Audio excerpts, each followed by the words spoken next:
Hi everyone, welcome to the miniKanren uncourse number 3. I'm Will, and hope everyone in the United States had a happy Thanksgiving weekend and all that. And thank you for joining me in this long weekend. And anyone else, welcome. So today we can actually start writing real miniKanren programs because we have enough of the language. From the first Hangout, we really talked about unification and equal. In the second Hangout, we talked about cond and fresh, and we've talked about this run interface. Now today, we're going to actually start writing real miniKanren programs that are true relations, and they run forwards and backwards, and you put logic variables anywhere you want. We could start playing some cool games with that. And one of the examples we're going to look at is called append or appendo in miniKanren, which is concatenating two lists. And it's a very simple example, but it turns out that it has a lot of subtlety in it, and that it's actually a very difficult program to understand. And I've shown this program many times to people as examples of relational programming, and I think people see it and they say, oh yeah, it's kind of like a little hello world program. But there's actually a lot of subtlety there, and I think most people who've seen this program don't really understand how it works or what the implications are. And you can see a lot of the mystery and a lot of the frustration, and a lot of the power of logic programming or relational programming in appendo. And another example I'd like to show is an example from the recent schemer, which is based on member or membero. And from there, we can go off anywhere we want. We actually have enough of the language now. We can start writing interesting programs. We'll get one more form today. There'll be one more logical operator that we'll see today that we'll need at some point. And after that, we can start adding constraints. We can start talking about implementation. We can start doing more advanced relational programming. We can start doing things like taking papers and translating them into miniKanren, or if anyone has special projects that they're interested in, we can start playing around with that. So we're getting to the point where I can stop talking so much, and hopefully people will have enough expertise at this point where we can start being much more interactive and just playing around with things and seeing where things go. And we can also work on some more tricky problems that are sort of researchy things. Okay, so this is kind of the last Hangout where I have more or less a plan, and after that it's going to open up more based on what people want to do. Okay, so let's go ahead and look at append. Let's share my Emacs.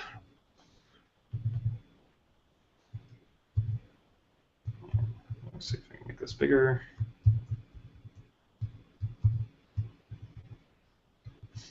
There we go. All right, and I'll try to keep the chats up so I can see this. Okay, cool. All right.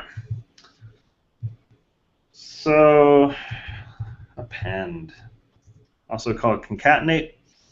Append in Scheme takes two lists. So we could, for example, could have a list of numbers. And we're just going to concatenate this together, and now we get a list containing all the elements. Great. Okay. Pretty simple. Obviously, if we have the empty list concatenated to a list, we get back the second list, and so forth. Okay. So this is sort of a bog standard functional program. We can write this in Scheme using recursion. Okay. So if you haven't seen Scheme before, I will try to sort of gently walk through what's going on. But if we want to define it, so first of all, we have in Scheme this thing called define, which just gives a name to a value. And we can give the name of the procedure, append. And then we use lambda to create a procedure, or a function. And we give it some arguments. So we can say we have a list L and a list S as our inputs. Okay, so we have two lists. So that's just the syntax for defining a function. There's an alternative syntax, but I'm not going to use that right now. And now we have to make a choice based on the values of L. So this is metaphorically like an if in other languages. We're going to use cond. Most versions of Lisp have a cond, be it closure, scheme, racket, common Lisp, or whatever. And cond is very similar to that cond form that we've seen before. In fact, cond is modeled after cond. And for cond, we can have different clauses based on how many different choices we want to make. The first choice we're going to say is, well, or we're going to ask, is the first list coming in the empty list? Is L the empty list? And we can do that by asking if L is null. Okay, if L is null. If that's the case, then we just want to return the second list. Value is the value of the second list. So that would be equivalent to this call to append, where the first list is empty or null, and the second list is list 4.5. Well, we just return the second list without doing any more work. So that's what this cond clause is saying. We check to see if the list is empty. If so, we return the second list. Now we could we could ask this question, this null question, different ways. So another way we could ask is, for example, is L equal to the empty list? That'd be another way to write this test, but a schemer would probably write it as null question mark. Okay. Now the second cond clause means, that basically means we know that L isn't empty anymore, and we could write this as not null of L. That'd be one way to write it. Schemers tend to write this as else, which is a test that's always true. You could also write this as a true value in scheme, like hash t is a true value. It represents Boolean value true. A schemer would write it as else usually. So that's special syntax saying this case is always true, so if the previous cases didn't match, those tests didn't work, then we're going to default to this last cond clause. In this case, what do we want to do? Well, so that would be equivalent to this case up here where we have a non-empty list as the first element, the L, the first argument, L. In this case, we're just going to use the power of recursion, and we're going to make a recursive call. And since we are asking questions about the first list, L, we want to make sure that that argument ends up getting smaller. And we can do that by taking the rest of the list, or in scheme, and many Lisps, that's called cdr. That's like the rest of the list is the cdr of the list. Cdr is for historical reasons. And then the second argument in the recursion, we haven't asked any questions about S, so the second argument just gets passed in on its own.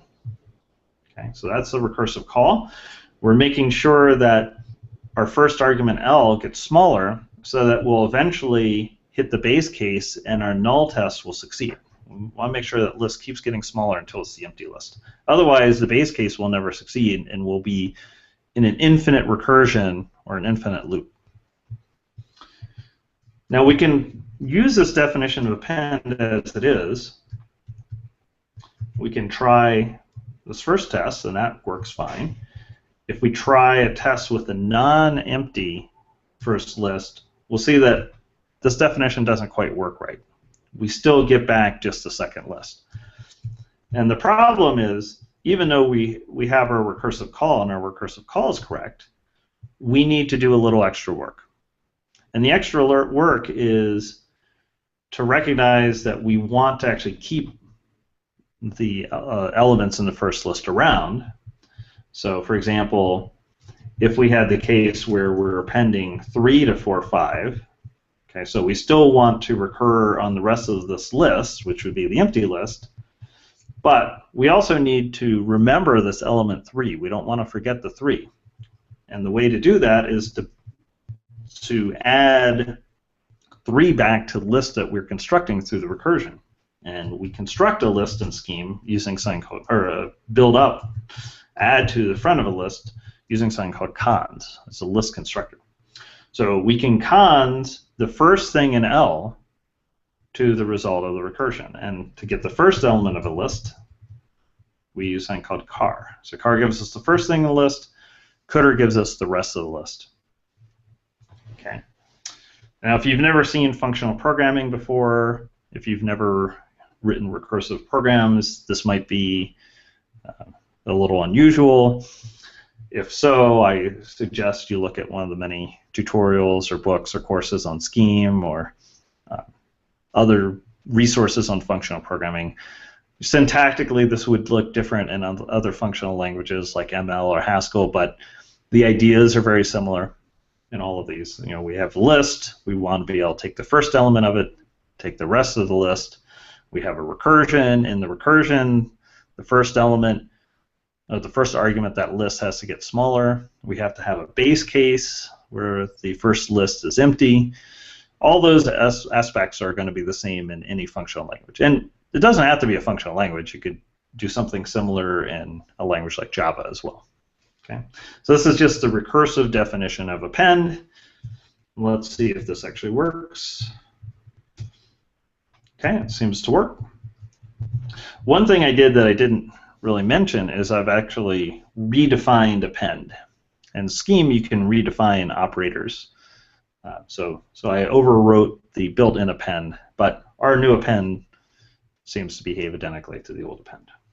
Okay, so that's the recursive definition of append that's going to concatenate two lists. And this is a function. Okay, so we have two input arguments, which we called L and S in the definition of append. So we have these two lists, and those are the inputs. And then we have a single output, which is the concatenated list as the result. All right, so that's the bog standard recursive functional definition. Now, using the pieces of miniKanren that we've already learned about, we're going to write append as a relation. And so just as a quick reminder about the things that we know about, you know, what are the elements of the miniKanren language we've learned about, let's just go through them very briefly. One operator we've learned about is equal equal, which is like an equality test or a equality constraint, and you can express things like 5 is equal to 5, or 5 unifies with 5, and that would succeed. You could express a constraint like 5 unifies with 6, and that would fail. It means that there's no way to make 5 and 6 the same. You can also have logic variables inside of a call to equal equal. So you could say some unknown value x is equal to 5. So we're expressing that constraint. And if x doesn't have a value, then x will become 5.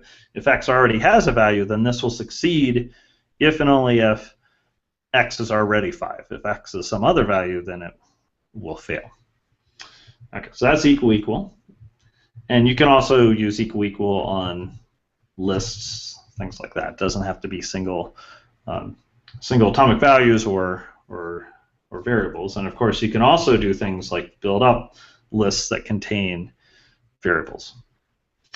Okay, so that's equal equal or unify. We also have something called fresh, which can take some identifiers or some names, and we'll introduce those as new logic variables that are unassigned, have no value. They're fresh, we call them.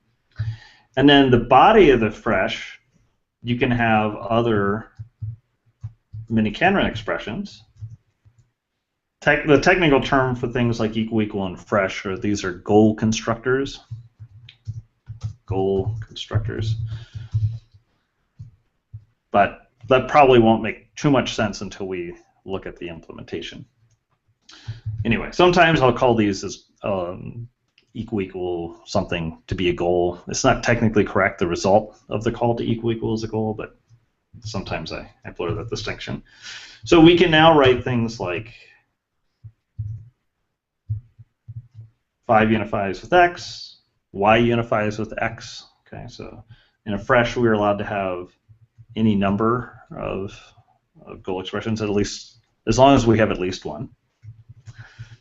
So fresh has two purposes: introduce new logic variables that are unbound, and then also it can act as a conjunction or an and of other goals. And of course, you could have freshes inside of here as well. We could have a fresh w, and we could then unify 5 with x and w with y, this sort of thing. Okay, so fresh introduces fresh logic variables and can act as a conjunction or an and. And then the other miniKanren operator we've seen, the third logical operator, is cond, which is syntactically very similar to cond in scheme. Hopefully you'll see the resemblance. And within each cond clause, we can have goals. We have to have at least one per clause, and we have to have at least one clause per cond. And we can write things like this. We can also put freshes. We can nest these things any way we want, with the exception that we can't nest goals inside of an equal. But cond clause can contain freshes and conds. Freshes can contain freshes and conds, and so forth. Okay, so we could also, do things like shadow a variable. So this x, if I unify x with 5, this x here is within the body of this x, so that's a different x than the x referred to out here. So we have notions of lexical scope and so forth. And here I could also unify x with 6 and so forth. And as we saw before, these cond clauses are totally independent of each other.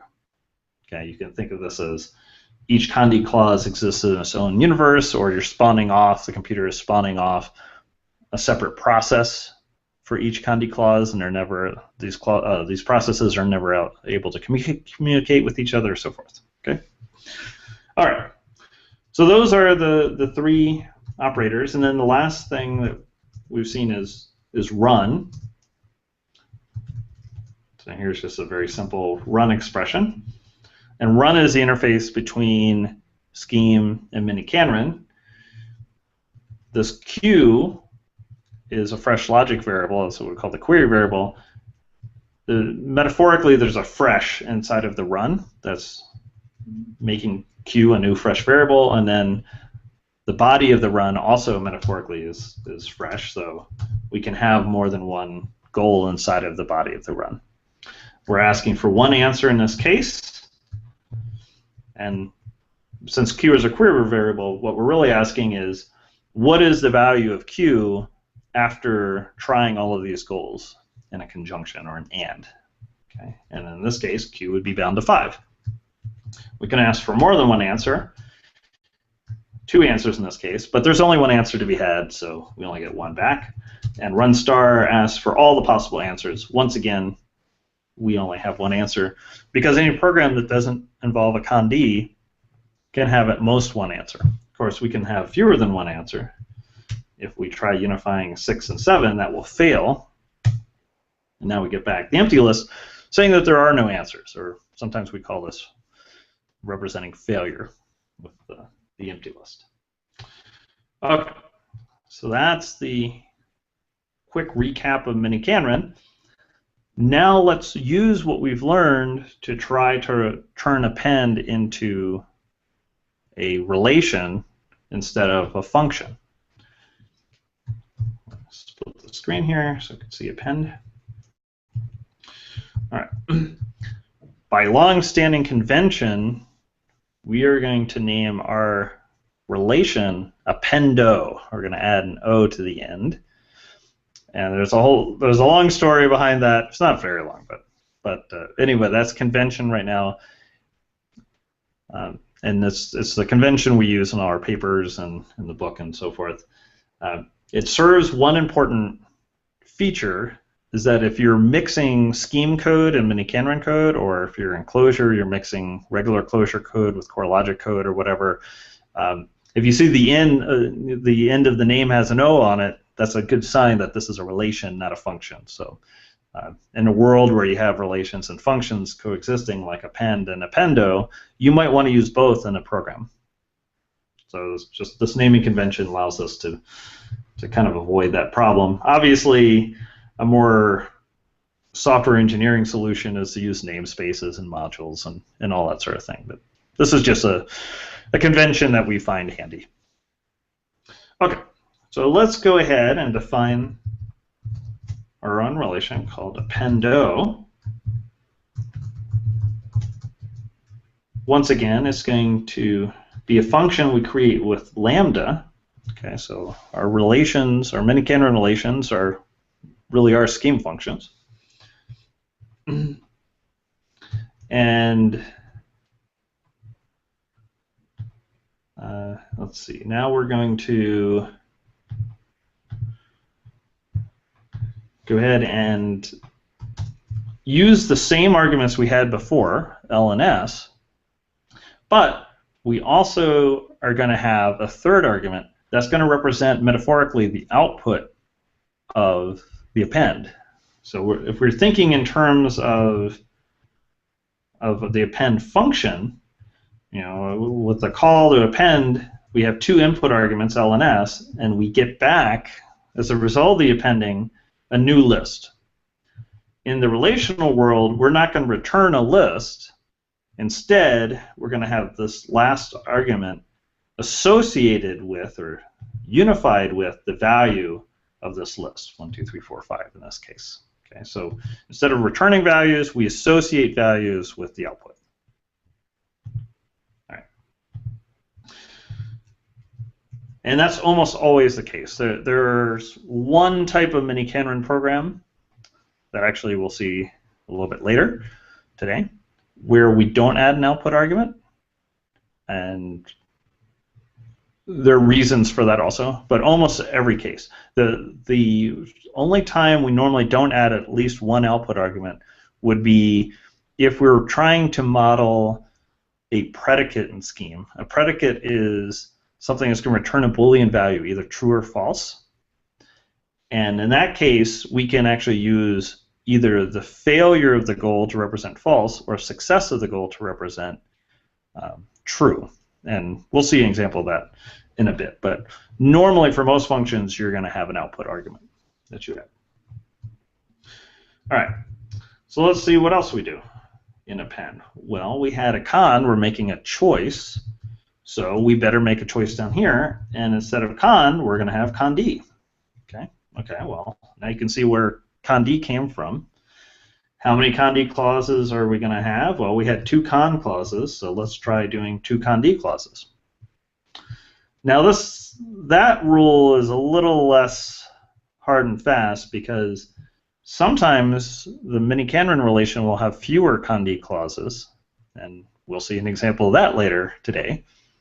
And once again, that often has to do with Boolean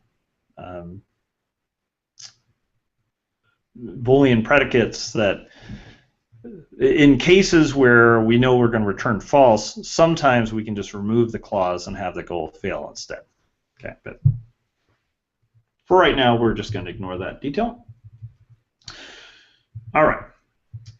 So now we have to do this test to see if L is the empty list or null. And if you look at the reason schemer, we define something called nullo, and we could call nullo on L. And nullo is sort of the relational equivalent of null question mark. And we could totally do that. It'd be very easy to do that. If you looked at the definition of nullo, you would see it's just a single call to equal equal. And this is like what I said before. Null question mark of L, we could rewrite that in scheme as equal question mark of L to the empty list. Okay, it's the same thing. Null question mark is just a syntactic shorthand. So in this case, we're actually going to use the syntactic shorthand. Or sorry, we're not going to use the syntactic shorthand. We're going to use the equivalent of equal question mark. So let's just write, well, equal equal, because that's our equality constraint.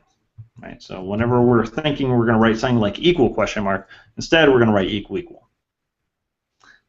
So that required a little bit of knowledge as to the fact that we could write no question mark in terms of an equality constraint, equal equal. Okay? But like I said, we could also define an LO and use that. And then what do we do if L is null? Well, if L is null, we're going to return the value of S in the original definition of append. In this case, however, we don't return values, we associate values with the output argument. Okay, so every time we think about returning something in the original function, now we're going to unify that value we would normally return with the output argument. And once again, equal equal is our giant hammer, and we're going to express that S and out have to be the same. All right, so instead of returning things, we're going to associate values with the output argument. So that's it. That's the first clause. It's already done. And if we really want to make sure that things are working, we can actually just use this limited definition of appendo, which obviously isn't going to match the definition of append above, but it will actually work and it'll run just fine. We can call appendo and pass in the empty list and the list, say 4 or 5, like the above example. Now, of course, we have to give it an extra argument, which I'll call it Q, because that's our query variable. You can look at it different ways. You know, if I change my query variable to be called out, then I really can call it out, like this.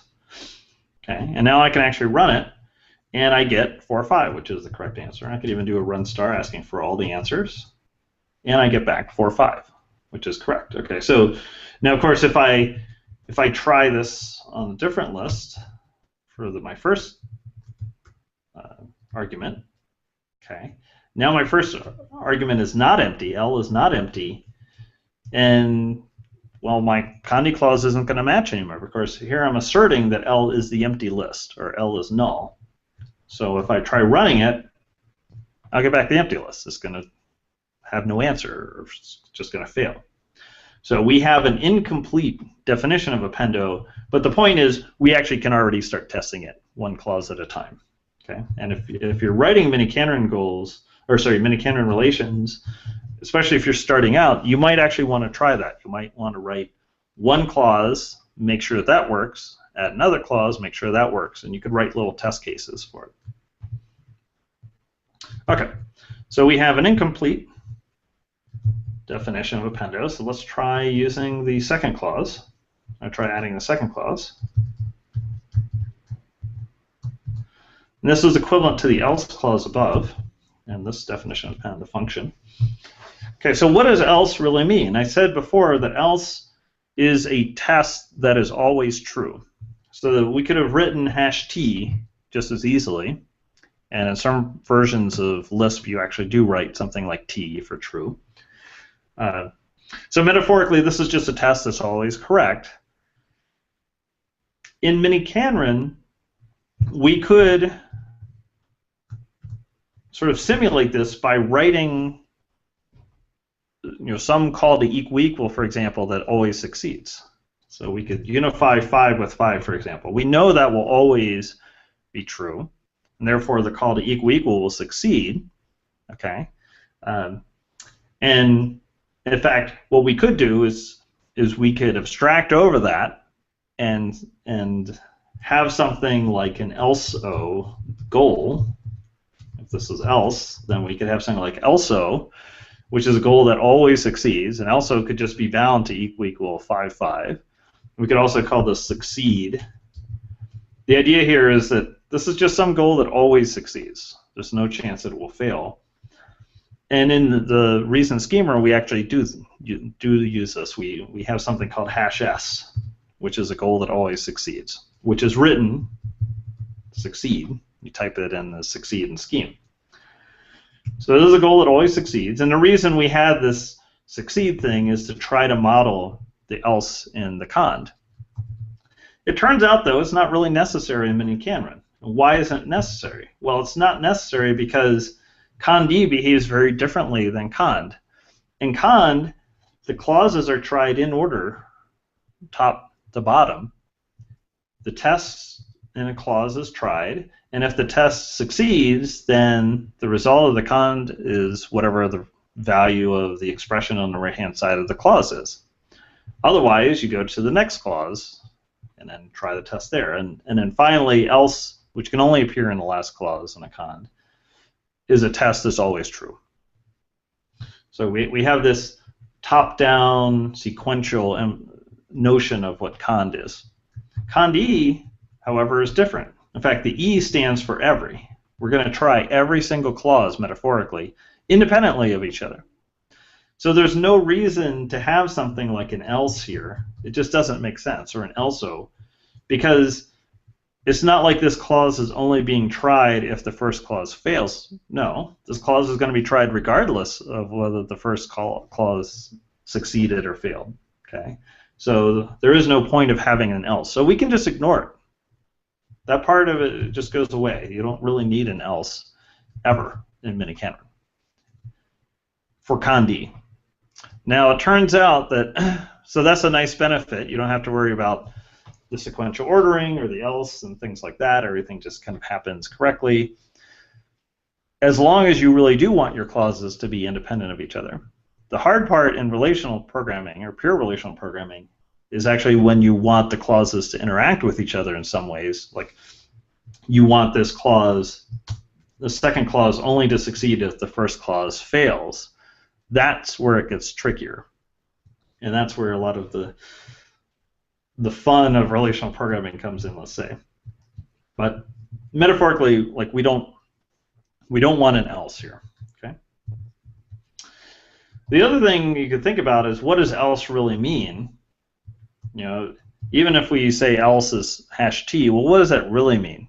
It really means that test really is saying that, well, the test above me failed, and then I'm going to succeed. So in some way, there's an implicit negation here. So if our test above was null, what we're really saying is not null. That's actually our real test, is that L is not null. So you can also look at it that way in terms of what test do we want. Well, what we really want to say is that L is not null down here. This not thing turns out to be tricky to express in miniKanren, and the reason not is hard to express, and I'll get into this later in much more detail, I'm sure. But the reason it's hard to express is that we can only talk in miniKanren about things that exist normally. I mean, if we're trying to stay as pure as possible, we can say that, you know, L is a list, or X is 5, or whatever. We can talk about the values that these variables have, or the values assigned to some sort of list containing variables, whatever. Once we start talking about the values that a variable doesn't have, that starts getting trickier, because miniKanren is based on a search, and it's trying to find values that satisfy various constraints. And the equal constraint, the unification constraint, is an equality constraint. It's saying x is equal to 5. It can't talk about x not being something. So this not thing turns out to be a little tricky. So here we have to be a little clever as a human and realize that not null, since L really is a list, what we're really saying is that L is a pair. So in scheme, if you have a proper list and the list isn't null, it means it's a pair. It's got a head and a tail, or a first and a rest, or a car and a cooter. So that's another way to look at the test in the second cond clause. So we could do that. We could write something like a pair row of L, and indeed in the reason schemer we have a paro constraint. If you look at how paro is implemented, once again you're going to find an equal lurking inside of it. So I'll just go ahead and show you sort of how I would write this. So the way I would write it is I would actually say explicitly that L is equal to some pair that I'm building up, and the first thing in the pair is something I'm calling A, and the second thing in the pair is called D. And those are names used by schemers to represent the car and the cdr, because the middle letter of car is A and the middle letter of cdr is D, so this is just another schemely naming convention. But the point is, cons AD is just going to give me a pair of A dot D, and A is the car of the pair, D is the cdr of the pair. So by asserting that L unifies with this pair, that's the same, that'd be metaphorically the same as saying that L is a pair, or saying that L is not empty, not the empty list. Okay, so we have to play some of these games having to do with essentially negation, trying to understand what does it mean to be not empty. In scheme, if you have a value that's not the empty list, and you know your list, your value has to be a list, then you know it's a pair. So we're just using some schemely knowledge here. We're introducing these two variables A and D, and those could be anything. Those really have to be fresh logic variables. So we're going to need a fresh.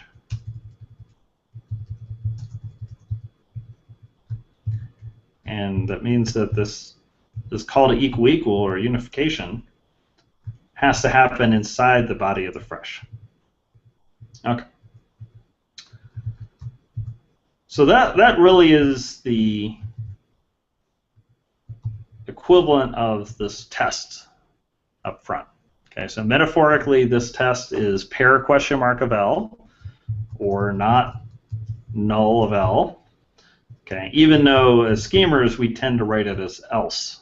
Okay, what you have to understand is there really is an implicit test in this position, and it involves negation. And in fact, you could see that because if you swap these two clauses, this will not work.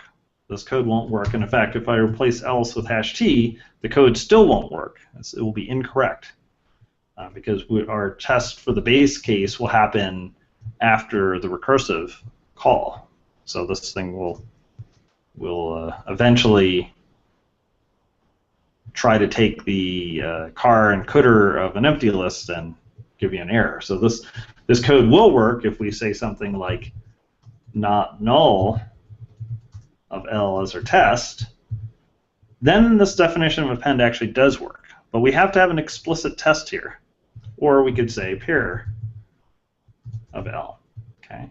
So by having an explicit test, it allows us to reorder the con clauses any way we want and still have our code be correct. And that's important with the con D because con D, there is no ordering of the clauses. We're perfectly allowed to reorder them any way we want, and the program has to have the same behavior. Not necessarily the same performance, but you'll get back the same set of answers. All right. If you do a run star, that is. Maybe in a different order, but you'll get back the same set of answers. Okay. So that's our test. And it turns out that the test was actually the hard part. And this is often the case. If you try to translate scheme to miniKanren, the tests are usually the hardest part to translate by far, because there's this implicit negation going on inside of the con tests that are not in the first con clause. So that requires some experience to get used to. Okay, so now we want to return the value of the rest of this clause, the cons, car to append, all that. Great. And here's one other thing that we have to be a little careful with. We're going to see that when we translate this code, the append, the car, and the coulter all have to be treated specially. The cons doesn't have to be treated specially. Cons doesn't have to be treated specially because cons is a constructor. It's going to take some values and build up a new value.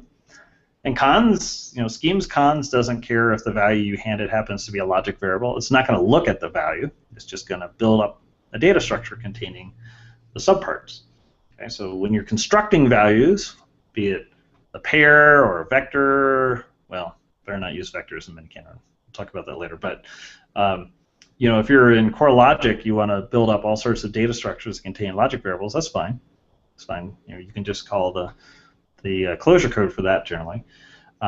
It's when you try to access parts of a data structure that you have to be careful, because when we see we're taking a car of L or the coulter of L up top, L, in this case, in the definition of append, we know is actually a list. But down below, this L, that could be a list, or it could be a logic variable that's fresh, or it could be a list containing logic variables, or it could be a pair whose car and coulter are fresh logic variables. So there could be all sorts of different structures here, all which metaphorically represent a list, but you can't necessarily take the car and the coulter, because you can't take the car or coulter of a pair in miniKanren. Oh, sorry, of a logic variable. Scheme doesn't know anything about logic variables, so you try to take a car of a logic variable, it's going to give you an error. So those are all issues we have to pay some attention to. Okay, so the cons part we'll be able to use as is. The car and the coulter we'll have to be careful with. The recursive call to append we'll also have to take a little bit of care with. Okay. So let's write a recursive call first. That's what I usually do when writing any sort of recursive code. Now appendo is going to take 3 arguments, not 2. Okay, so ls and out. Okay, so we have this first argument, which is the coulter of L. We have the second argument, which is s. And then we have some third argument. We're going to have to figure out what that is. One thing we have to be a little careful of already is this coulter of L. So I already said you can't take the coulter of a logic variable, of a fresh logic variable. It just doesn't make sense. Actually, even if the logic variable has a value, you can't take the coulter of it in scheme. So what are we going to do?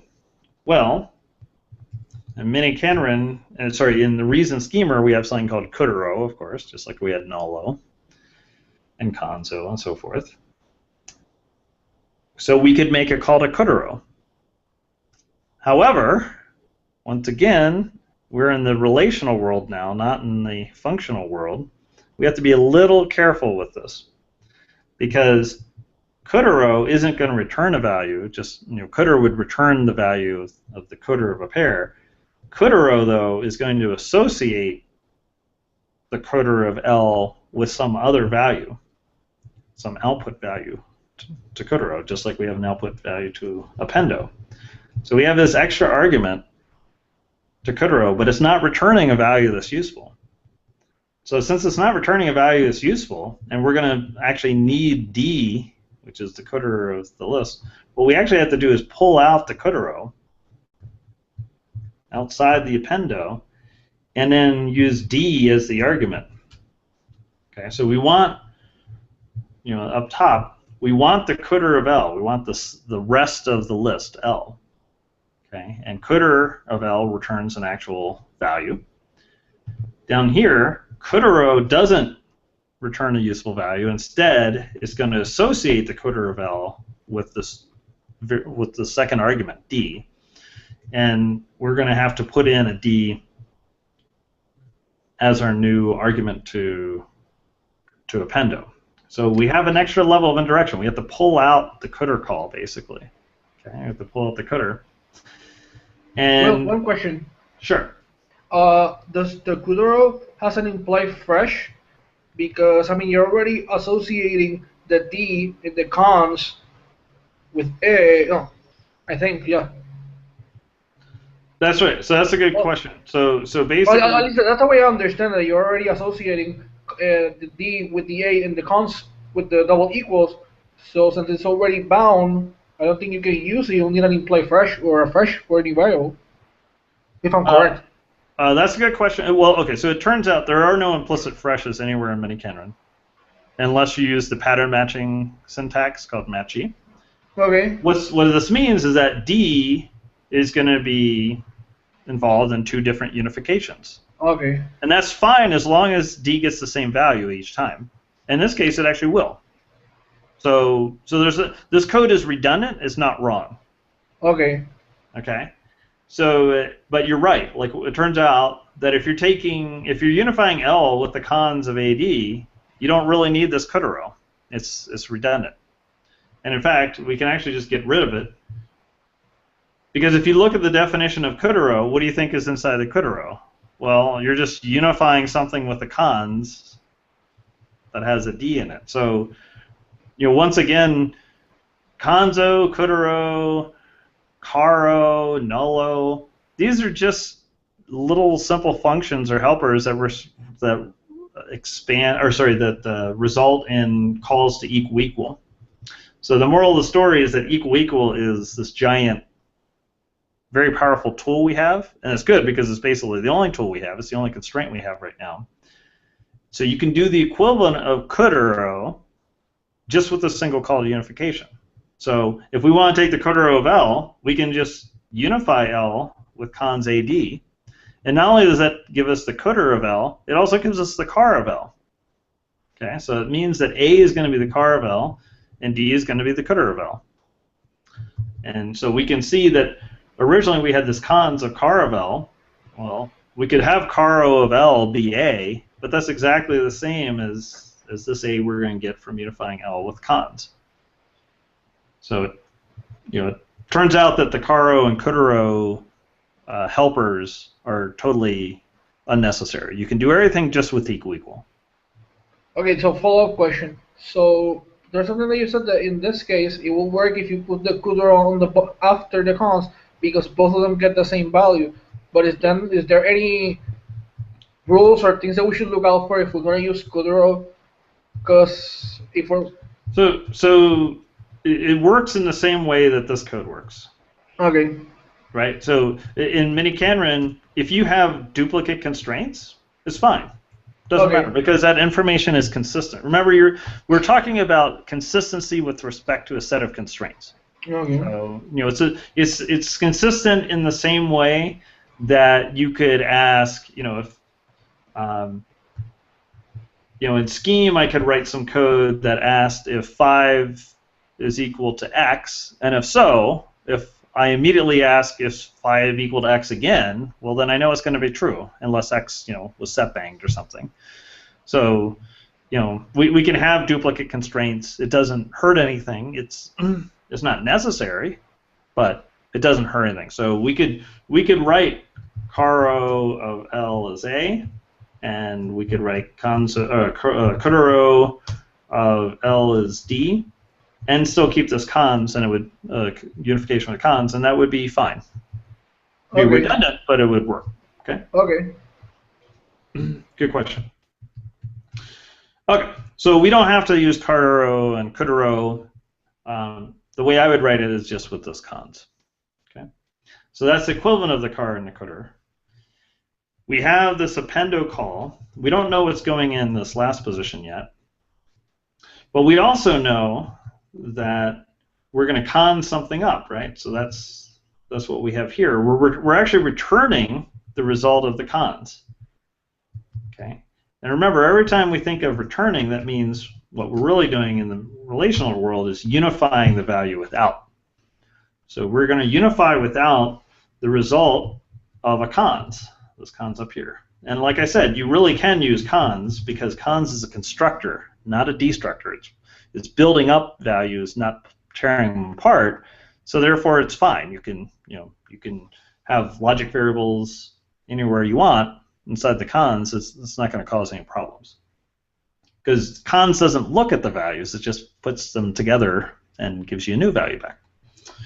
All right, so we need the cons to car of L. Okay, so once again, we could do things like taking car O and so forth, but as we just talked about, you don't really need that. We already have the car of L. We called it A. We got it by unifying L with a pair that had A as the first element and D as the rest. So this cons of A is similar to consing the car of L. And now what we want to cons on as a second argument is the result of the append call. Once again, here's a miniKanren gotcha.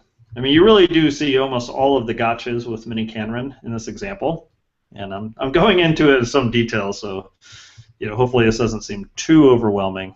We'll do lots of examples, to try to make sure everything makes sense, but there is some trickiness here if you think of it in terms of taking append and translating it into appendo. So we can't nest a call to a goal inside a call to something like appendo or any other goal inside of equal or inside of a cons. Like that's not legitimate miniKanren coding. So these goals. A call to appendo, for example, has to be at the top level of a fresh, the top level of a condi, top level of a run. It can't be within an equal or within a cons or anything like that. So what we have to do is have a level of indirection.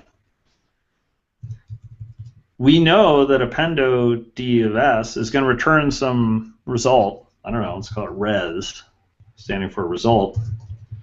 Okay, so we need a new fresh variable for that. And what we're really saying is that whatever the result of the appendo call is, that's what we're consing A onto. A onto the result of the recursion, and that is going to give us out. Okay, so basically we're unnesting the call to append, we're unnesting the call to car and cdr. Turns out the car and cdr calls, in addition to unnesting them, we don't really need them because of this unification of L with the cons AD. Okay, so there's a lot going on here in terms of how we are pulling apart the scheme function and turning it into a relation. Okay, but one of the things that's interesting, I think, about this process is it shows you there's actually a lot going on in the scheme function that we normally don't think about or talk about, such as the fact that we really do have an implicit test when we write else, right? In fact, not only do we have an implicit test, but we have an implicit negation in that test. Normally, we don't think about that. We just kind of, say, hey, there's an else there, so it just is always true. Okay, so that is the definition of appendo. And to some extent, it doesn't look that close, I guess. If we do something like a pair test of L, if we add paro and caro and conso and cdr, we can make the appendo code look pretty close to the append code, but that's not really necessary, I don't think. We can write some different versions of appendo that look closer if we want. And we can also write versions of appendo that use pattern matching that look more like Prolog or more like Haskell or ML's version of append.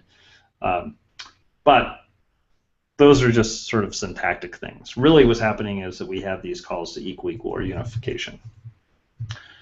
All right, so that's our definition of appendo. And it's relatively short, but it does have some, a few moving parts here. We have 4 calls to equal and a recursive call, a fresh to introduce fresh logic variables, a conjunction or an and, a conjunction or and of these 3 goals. We also have a conjunction or and of these 2 goals inside the first clause. Both of those have to succeed for the first condi clause to succeed. So we've got a few parts going on here. The important thing is now we can actually try or append. So let's first of all make sure that we didn't lose anything with the original test case with the empty list, so that still works. And now let's go ahead and try 1, 2, 3. So should be one answer. Sure enough, we get it. 1, 2, 3, 4, 5. Okay, great. Now, what does that buy us? Obviously, if all we could do is run the equivalent of the scheme function, this wouldn't be very interesting. It'd just be a lot of work for nothing. But the advantage is now we can start playing games. We can start putting unknown values in various places. So right now, out really is an unknown value, right? That's our query variable. I changed it back to Q. Okay, so here's our query variable. We want to know what the value of the query variable is for this constraint to be true. So basically, we build a new constraint up. You could think of appendo as an appending constraint. So this constraint is satisfied if 1, 2, 3 concatenated with 4 or 5 gives you Q. You know, if that's equal to Q, and that's satisfied when we have 1, 2, 3, 4, 5 as Q.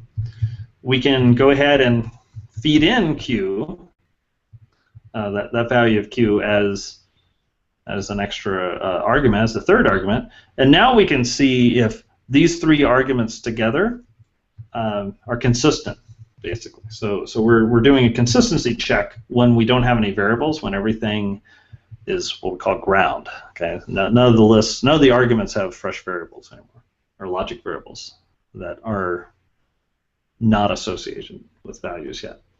Okay, so now we have a call, everything's ground, and this will either succeed or fail, or maybe go in infinite loop. But in this case, it succeeds, because it says that basically that _0, which represents the query variable, you know, without an association with it, this represents the fact that this append call is consistent. The arguments to append are consistent. All right. We can also give it some inconsistent information. So we can say, okay, 1, 2, 3 appended to 4, 5 gives us a list 7, 2, 3, 4, 5. That clearly is not true. And we get back the empty list, saying there are no answers. There are no associated values of Q, no values of Q that would make this true. Okay, so that shows that we have inconsistent information. And of course, now we can start playing more interesting games, like putting the query variable, the unknown value, in a different position. Now we really are starting to get into things that you couldn't easily write with the scheme version. So now we're asking what list, when 1, 2, 3 is appended to it, gives us back 1, 2, 3, 4, 5. And obviously the answer is 4, 5. We could also put an unknown value in the first position. Okay, 7, 2, 3. Or we could even have a pair of values, x and y. So what list x, when appended to some list y, gives us 7, 2, 3, 4, 5. We're actually asking for the pairs of lists. So here we're saying x, when x is the empty list, then y is the list 7, 2, 3, 4, 5. Well, that makes sense. What about for a second value? Okay, so here we're saying when x is the list 7, then y must be the list 2, 3, 4, 5, and we can keep asking for more of the cases. There should be 6 answers in this case. Okay, so let's see. We can see there's a pattern here to these answers. You can just see with the shape of the answers, there's a pattern, right? So we can see this triangular shape where the x values are growing, and the second list, the y values, are shrinking until you get back y as the empty list. Okay, so these are all the pairs of x, y that will give us this list 7, 2, 3, 4, 5 when x and y are associated or concatenated to each other. And then, of course, we can do things like have z be an unknown variable as well. And now we can see things like, okay, when x is the empty list, then y could be any value whatsoever, and then z is that value, so forth. And we can have second answer. This is saying when X is the list of length 1 containing any element and Y is anything, then Z is going to be that first element of X as the first element of the list, and then the rest of the list will be whatever Y is. Okay, so we're starting to get very general answers also. So underscore 0, that could be any value whatsoever. That could be 5, that could be a list itself, it could be a giant tree, it could be hash T, whatever. Some sort of symbol. So now we're really starting to see general answers that represent infinitely many ground or concrete values. And you can start seeing that what we're really doing is a form of theorem proving.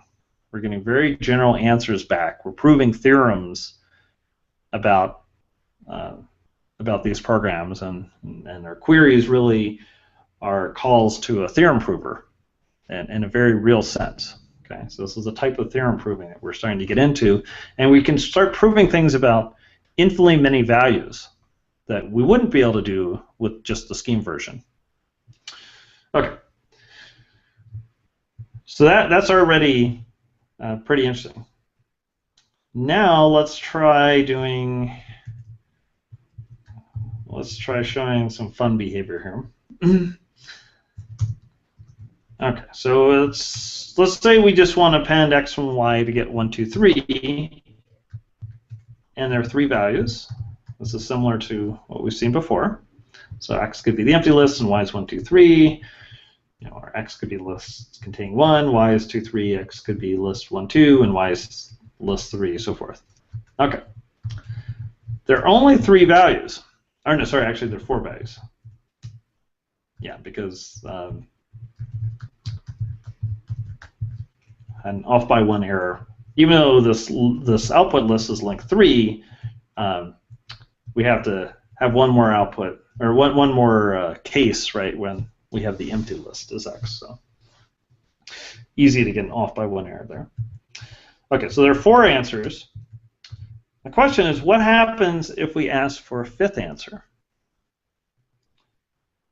Well, let's try.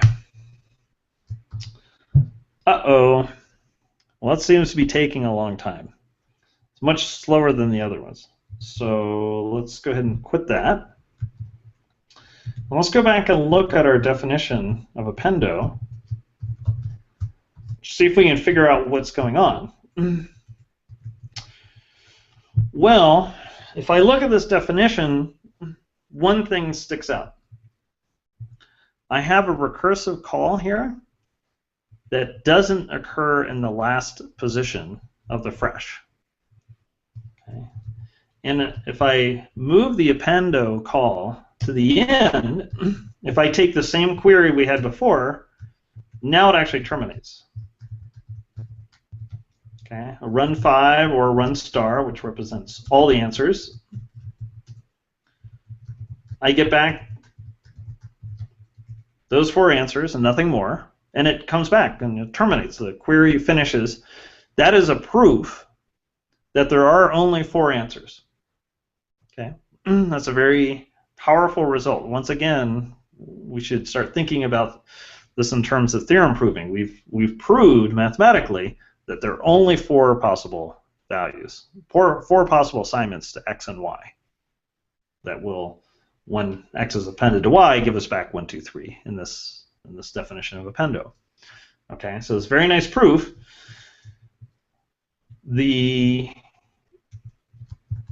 unfortunate aspect of this, and this is a fact of life right now for miniKanren, we're trying to do some things to make this better, but right now the unfortunate fact of life is that inside of a fresh or a conjunction, or inside of an AND, if you think of it that way, if you have a recursive call, you really want that recursive call to come last.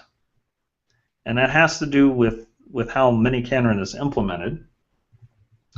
If you don't have the recursive call coming last, if you have calls to equal coming before the recursive call, then queries like this one can go into an infinite loop instead of failing finitely. Now, to really understand the behaviors in terms of how it's happening, that will take some explaining, and I'm not sure I want to get into that right now, get into all the details, but you should be aware that this behavior happens. But you should also be aware of sort of what the implications are, okay? And the implications are quite interesting, and they're a little subtle, and I think many people don't really understand exactly what miniKanren is promising you when you write your programs. miniKanren's implementation is based on a search. There's a search going on behind the scenes. It's trying to look for values of x and y in this case that will satisfy this call to appendo. miniKanren uses what's called a complete search. Is complete in the sense that if an answer exists, miniKanren will find it. It may take 1 trillion years to find the answer, but in theory, we'll find it given enough computational resources, enough time, enough memory, enough energy. Okay, so in this case, there are 4 answers. And even though I reordered the appendo call to come before the 2 equals, so sort of maximally bad reordering, we still find the 4 answers that exist. In fact, we find them relatively quickly. So if I time this, 0 milliseconds elapsed. Okay, so miniKanren spent very little time finding those 4 answers. The tricky part is when you ask for an answer that doesn't exist. Okay, I'm not going to bother timing this. Okay, when you ask for an answer that doesn't exist, one of 2 things can happen.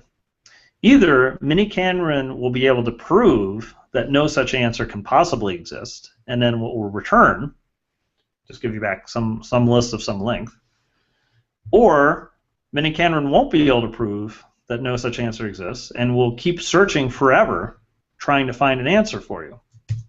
And that's what's happening in this case.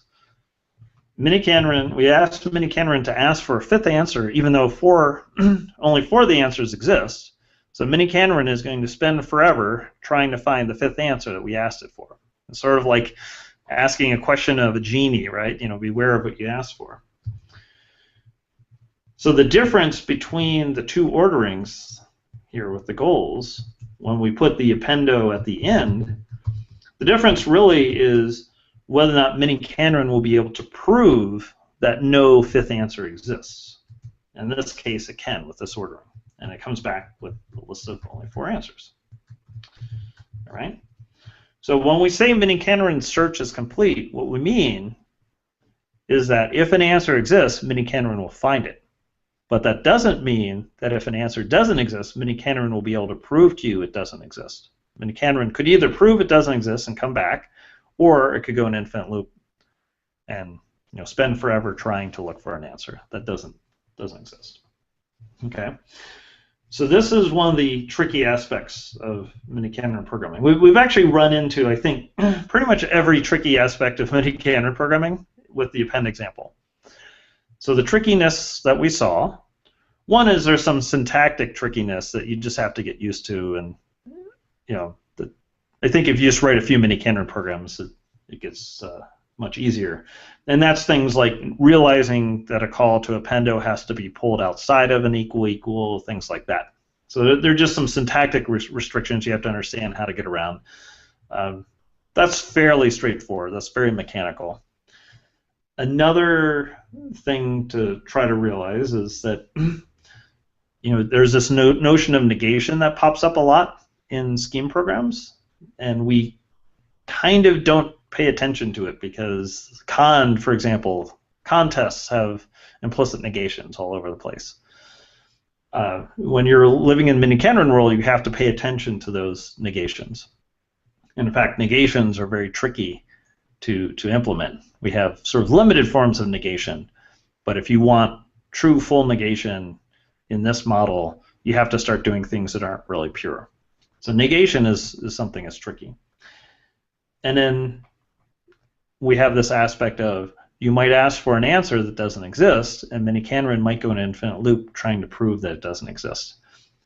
And furthermore, we have this aspect related to that of the ordering of the goals in a conjunction inside of a fresh, inside of the body of a run, or inside of a Kandi clause. Those are all conjunctions or ands. And we have to be careful with the ordering and want to make sure that our recursive calls come last. If you have two recursive calls, they can't, in the same fresh, they can't both come last. That's where it starts getting tricky. Okay, so, and that's an active area of research that we're trying to improve the situation with the ordering of the goals within a fresh. Okay, and that's, to me, probably the biggest aspect in which miniKanren programming isn't declarative, is that you have to worry about the ordering of recursive calls in a conjunction. For the Kandi clauses, however, we can reorder the Kandi clauses, and that works just fine. So, oops, I'll go back to my query. So I swapped the Kandi clauses. Now the base case comes last. And that still works just fine. Okay, so that and that didn't affect our divergence behavior. We got the same answers. So Kandi clauses we can swap any way we want. Equal equals we can swap. I can change those to equal equals. That's no problem. I can change these to equal equals. That's no problem. Okay, and the program still works just fine. But I'd better not move this appendo up. And if I do, I'm going to run into trouble. So that's the one thing I can't do. So that takes some getting used to, understanding that your recursive calls had better come last, or you're likely to have some queries that will go in an infinite loop, and trying to get around those restrictions. That is one of the trickiest aspects of programming in miniKanren. And like I said, that's an open research problem. We're trying to work on ways to make that better. So anyway, so you've seen sort of all of the annoyances of miniKanren programming. You've also seen some of the power of miniKanren programming, where you really can, do things like prove theorems that are very general. You can prove the existence of answers. You can at least sometimes prove non-existence of answers, and do it all from the same code. You can, remove this distinction of inputs and outputs, and you can also, so one other query we can do, if we haven't tried, is we can also start doing things like having partially instantiated lists. I can say, list xy constant to z, gives me 1, 2, 3, right? So this really is a partially instantiated data structure. I could also write this using backquote notation. So list xy. Okay, so my arguments don't just have to be, or can't just be fresh variables. I can also have data structures containing fresh variables, or I could even put a dot in there. So now this is representing a cons pair instead of a proper list. So, X is the car and Y is the cooter, the first and the rest. And I can look at those answers as well. So I can do very, very general queries. I could basically mix and match any way I want, and miniKanren will handle it just fine. So that's the promise and the sort of the pain of this relational style. Turns out that we have some other tricks up our sleeve to try to make relational programming easier in some cases, or more powerful, or more expressive in some cases. But I think appendo is a pretty good example of what sort of Oleg refers to as the classical core of pure Prolog. So this is kind of the classic pure logic programming paradigm at work. Okay, so that's appendo, and could talk about appendo probably all day. Oleg actually has an interesting white paper on rethinking logic programming where he uses appendo as an example. Appendo It's maybe not quite the hello world or factorial of logic programming, but it's pretty close to it, and it definitely shows all the interesting behavior, I think. All right, well, let's take a break there and see what questions or comments people have, and if we want to, we can go ahead and look at Membro, or we can talk about some other things and save Membro for next time. Any questions or thoughts or comments?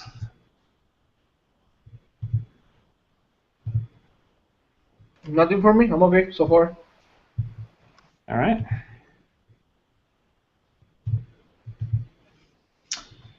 Okay, not directly related to today, but okay, about exists in your thesis. It's just a historic name for fresh. Okay, that's a good question. So the question Norman's asking is about the names of some of the miniKanren operators. So we've been working on miniKanren for, I don't know, 10 years, I guess, and Dan and Oleg were working on Kanren before that, and Dan was working on logic programming way before that. So there's like a long history of the evolution of these languages, or this family of languages. One thing that's changed over the years are the names of some of the operators.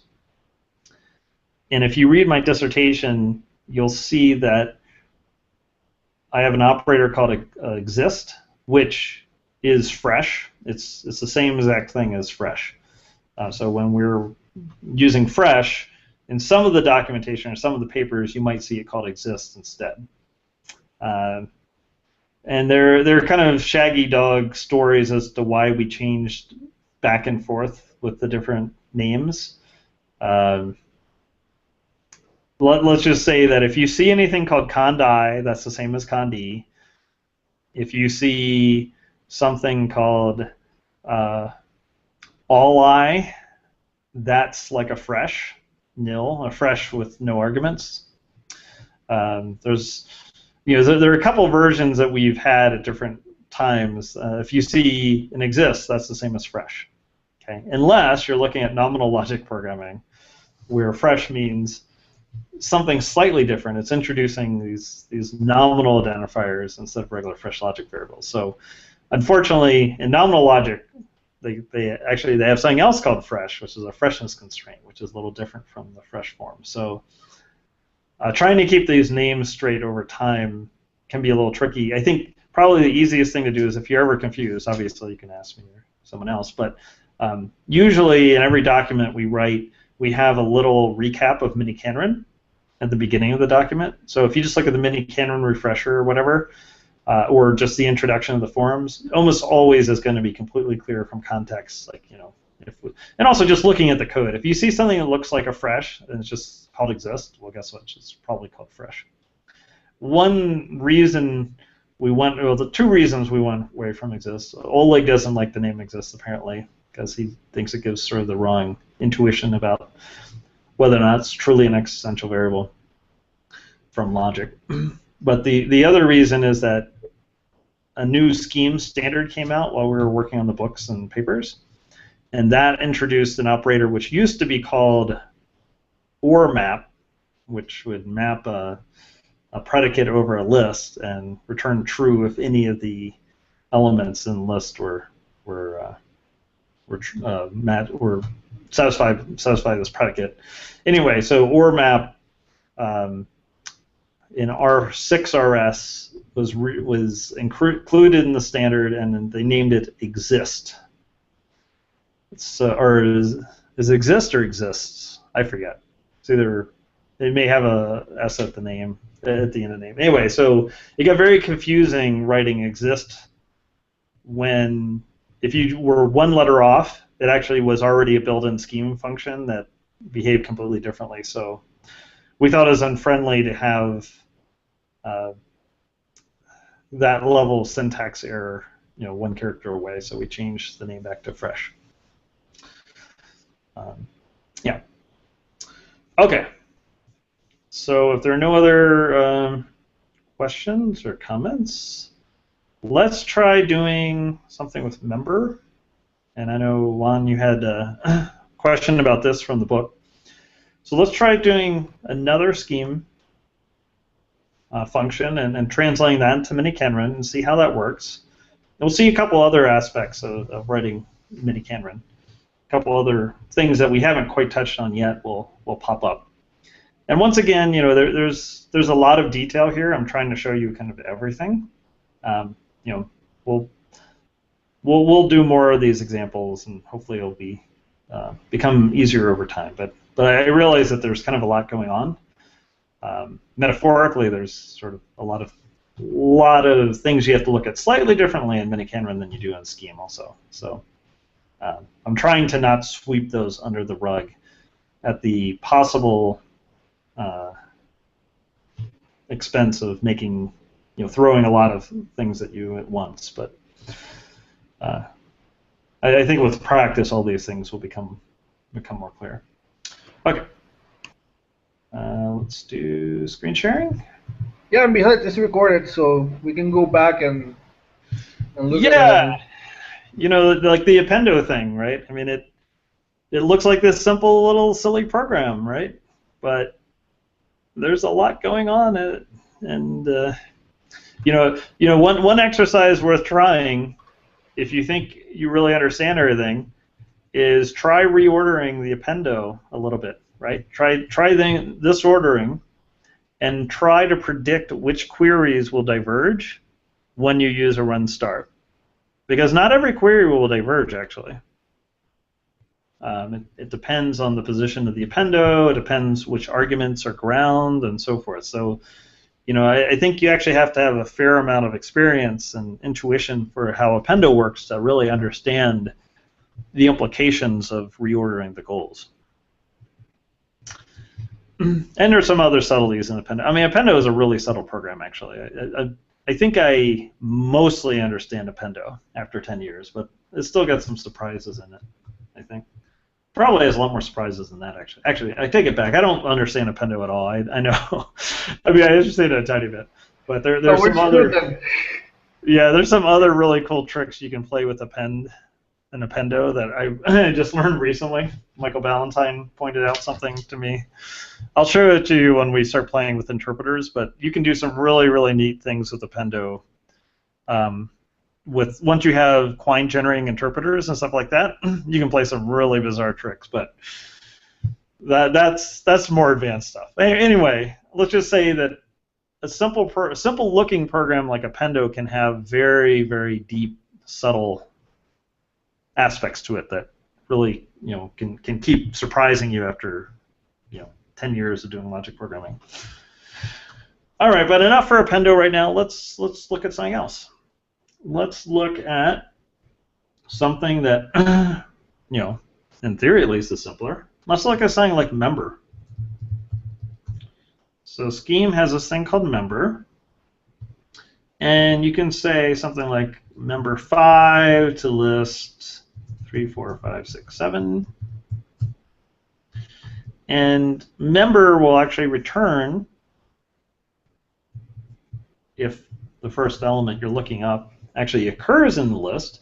It will return sort of the remainder of the list, right? All the elements are still in the list. So ignore everything or throw away everything before the first occurrence of the element you're looking for, and then return the rest of the list. And if it happens to be that there's an element that's duplicated, it'll find the first occurrence of that element and return the rest of the list. So in this case, I expect to get 5, 6, 5, 7 back. Sure enough, that's what I get back. Okay. If I try looking up something that isn't in the list, I get back hash f, which represents false. All right. So that's the behavior of member and Scheme. Now you could imagine something like member question mark, which would behave a little differently and always return true or false. It just happens to be that a list in Scheme is considered a true value. So this is a little bit of a pun, because you can actually test the truth value of the list, and that will give you back true. So instead of just returning hash t, it actually gives you back the rest of the list. So let's try writing member in miniKanren. So we're going to write membero. And this is actually in chapter 4 of the reason schemer. We have a definition of member row. I'm going to define it slightly differently. But let's begin by defining member and scheme.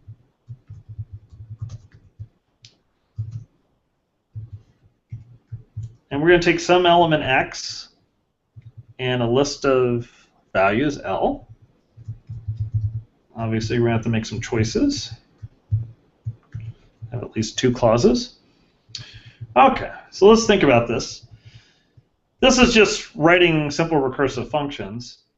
Obviously, if we try looking up something like 5 in the empty list, we're going to get back hash f because 5 doesn't occur in the empty list. Okay, so basically what we're going to be doing is asking questions about the list itself. In particular, the first question we want to know is that list empty? So is L null? And if so, we know that we're going to return hash f because obviously x doesn't occur in the empty list. So just return hash f. Okay, otherwise, are there any other tests we have to ask? Well, we do, because we need to see if the element we're looking up is the first thing in the list. If so, like in this case, if the element we're looking up is the first element in the list, then we're just going to return the entire list. So we have a little test here. So equal the first thing in the list, that's the car of it, to x. Okay, so if x is the first thing in the list, then just return the entire list. So that would be equivalent to this case. Okay. Otherwise, the first thing in the list isn't the value we're looking up, so it'd be equivalent to this call. Okay, so the 3. We're just going to throw away the 3. We don't care about it. What we really want to do is look for this x element, 5 in this case, in the rest of the list. So we'll throw away the 3, and then we're going to recur. And we throw something away by just not consing it back on. It's just not building it back up. So we can just make a recursive call, basically. So x doesn't change. The value we're looking up doesn't change. The list, however, we need to make sure that we're looking at the rest of the list. That's the quitter of the list. Okay, and that's it. So that should work. Let's make sure tests work. Okay, that seems okay. If we look up 8, that's false. And if we have a duplicate value, we get the first one back. Okay, so that's the definition of member. That works just fine. Okay, just like the little simple scheme recursive function. All right, that's it. So let's go ahead and define member row.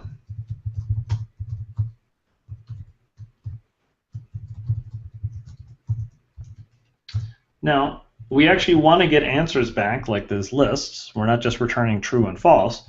So we do want an output argument. Member takes 2 arguments. Member row is going to take an extra argument, output argument. It takes 3 arguments. We see a cond, so that's going to become a condee.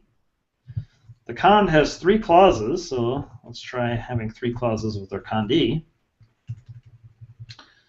Okay, so the first test we have is L, the empty list, is L null.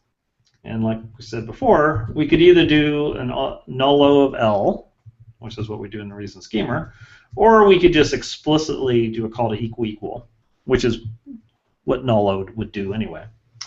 So we can just say, all right, if L is the empty list, or if L unifies with the empty list, then we're in the first case. Remember, we would return hash f, representing false, so we didn't find the value. So we could do that. We can, instead of returning a value, we unify it without, of course. That's our first clause. Second clause is the car of the list equal to x? If so, return the entire list. Okay. Well, equal, that looks okay because we know that our equal equal constraint is basically models equal or equality. The car of L we have to be a little careful with. Okay, so we talked before about destructors or helpers that are going to pull apart structure of a elements of a data structure. Those we have to treat as real relations that have to occur at the top level. They can't happen inside of an equal. We can't take the car of a logic variable. That doesn't make any sense. So we have to be a little careful. So we could do something like a car call. This is how it would be done in the reason schemer. We'd say car of L is A, and then we'd say equal A to X. Okay, that's equal is the same as this equal question mark, or equivalent to that. And then we'd replace the car of L with A. All right, that works just fine. And then we would return L, which is the same as unifying L with L. Now, when we do this, we have to be a little careful because A is now a new variable that we need. It's not bound. L is bound up here is one of the arguments coming in. L is out is bound, but A is not. So therefore, we need a fresh, and we need to make sure that all of the goals that refer to A occur inside the body of the fresh. That's the scope of the variable A. Now, we could also put the equal L out inside the fresh. It's not necessary. It's let's say we can do that either way. Okay, so that's the second clause, and that would work as long as we define caro. Once again, caro really is equivalent to a call to equal. What we're really saying is that L is a pair, cons of A on to D. The advantage of using caro is that we actually don't care about this D thing. Okay, so if we used something like caro, we wouldn't have to have a D there at all. If you're familiar with Prolog, there's pattern matching you can do in Prolog with an underscore and things like that to try to avoid this issue. I'm going to ignore it right now. I'm trying to write everything in terms of just equal, no cons, caro, caro, nullo, just to try to reinforce sort of the primitive nature of equal. Like everything really is using equal. If you look at the reason schemer, all of those helpers really are just calls to equal, and maybe a fresh to introduce some variables. Okay, whether this call to equal will tear apart L, or will unify L with a pair. I should be careful when I say things like tear apart, because L could actually be fresh. It could be a fresh logic variable. In this case, L will become a pair, whereas before it had no structure. And we want to make sure that we can get the car of the pair, and that the car of the pair will be associated with X. If the car of the pair is X, then we found what we're looking for. It's the same as the equal. And we can just return out. Now, there is an optimization we can do here already. We might notice that we're unifying A with X, right? And A is the cons of X, of the list L. Well, we really could just replace the A with X then and get rid of this fresh A. That's what's really happening. If we know that the list L is a pair whose first element is X, well, then we found the element in the list we're looking for. So I can basically get rid of that A variable and that extra unification. Okay, that's just a simplification. And then the last case, we have our friend else again. So basically, we don't translate the else. We don't worry about it. And we have a recursive call. Okay. So the recursive call is going to be called a membero. And now we're taking the cdr of L. And once again, cdr is something we have to pull out. We're going to have to make a call to cdro, or equivalently a call to equal. So if we were doing this in miniKanren land, or sorry, in the reason schemer land, we would do a cdro call. Quarter row of L is D, and then member row X, D. And now, if we look at the original call to member, the value of the recursive call to member is the value of the entire call to member. Okay, so there's nothing else being done. There's no cons on the outside. There's no if or anything like that. Once we know the value of this recursive call, we know the value of the original call to member. So it's going to be similarly here, similar case with member row. It just means that in this case, the output argument is what we want to associate with the third argument of member row. We don't need a temporary value. The result of the recursive call really is the final output. All right, and then the last thing we can do is get rid of this coda row because we don't really need it. What we really know is that cons A onto D, that's the same as L. We don't really care about this A, but it's not going to hurt anything. Have it. And since we're using D on the inside, or sorry, since we're using D in our call to member row, we have to make sure that this member row call is inside the body of the fresh, since that's the scope of the D variable we just introduced. All right, and that's member row. So let's see. So there's our original call to member. Let's see if we can do a member row call. That's the equivalent.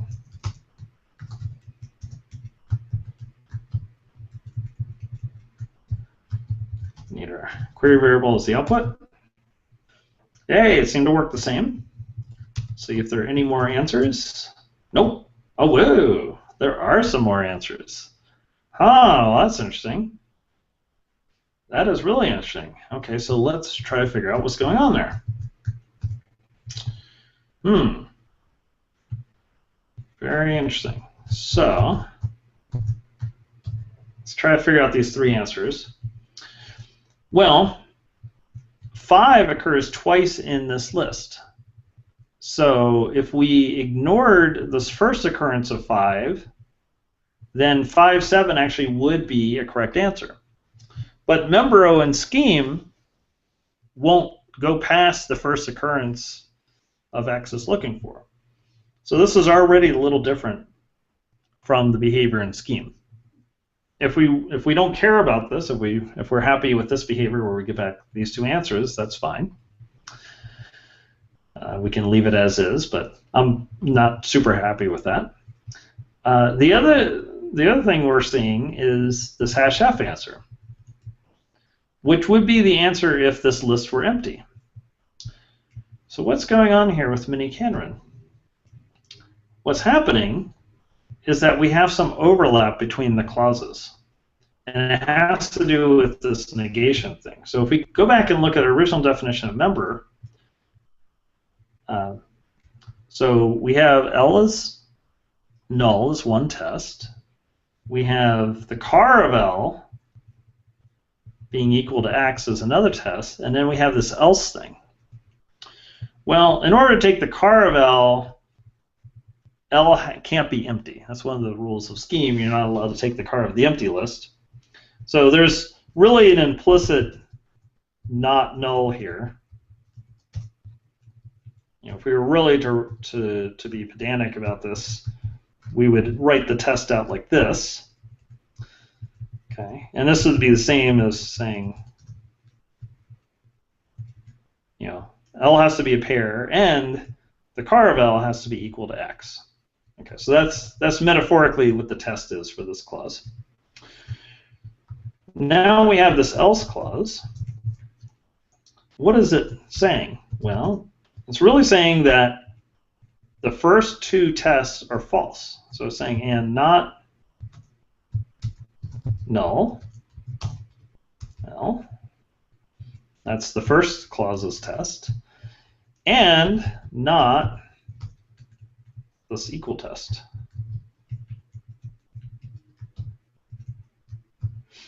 Okay, because there really is an implicit negation in each of these con clauses. And when we're in miniKanren land, we can't ignore those anymore. Not null we can rewrite as pair. of L. But we have this equal and this not equal. Okay? And if we look at our miniKanren code, we have 3 clauses. In the first clause, if L is the empty list, that's fine. We return false. But the other 2 tests look a little different. So the second test, if L is a pair and it's equal, well, we have the equality part. That's what this equal cons xd to L is. We don't have the pair test explicitly. We could write something like paro of L, and that's something we might do in something like the reason schemer. But it turns out that the way unification works is if L isn't a pair, then this unification with a pair constructed by cons will just fail. So it turns out we actually don't need the pair part. That's fine in miniKanren. We don't actually need that test. However, it's this not equal test. That's the problem. We have an equality test to see if the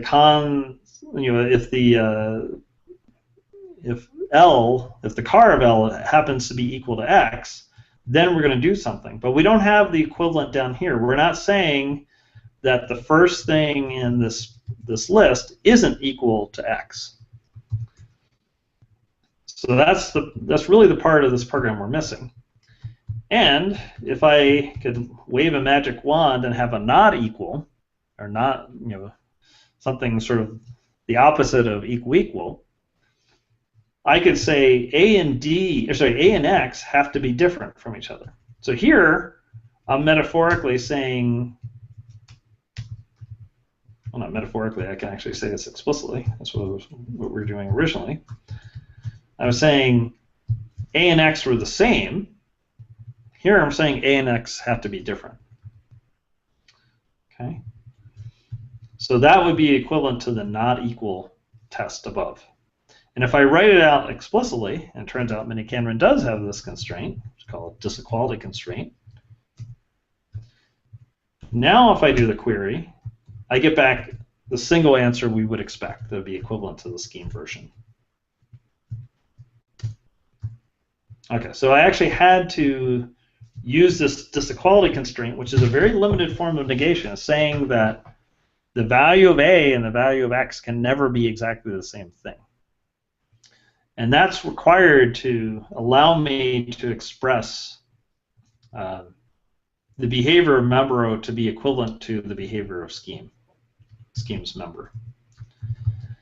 The other change I might make is if I look up something that's not in the list, I get back hash f. This one's a little trickier. This has to do with, I guess, how you want to interpret your programs or how you want them to behave. One way to rewrite or to write member would actually remove the base case and instead just say that if you look up some value that's not in the list, you just get back failure instead of hash f. So that's a typical miniKanren idiom, is that if you have something that would normally return hash f, you can just fail instead. So we can just remove that case. So instead of having 3 cases, we only have 2. So this is probably how I would write it, how I would write member.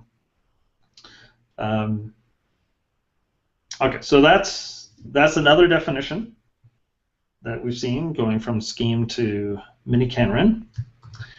And I think this definition will work for the purposes of one's question. He had a question about a call from, something from the reason schemers, chapter 4, frame 18. Let me see if I can get this to work. And the question is asking, what is the value of run 12 with query variable z of fresh u, basically member row of quote tofu to the list AB tofu D tofu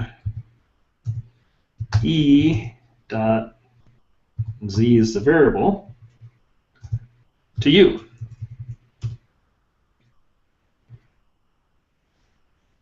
Did I manage to improve the definition to the point where it doesn't work like it does in the book anymore? I think it did.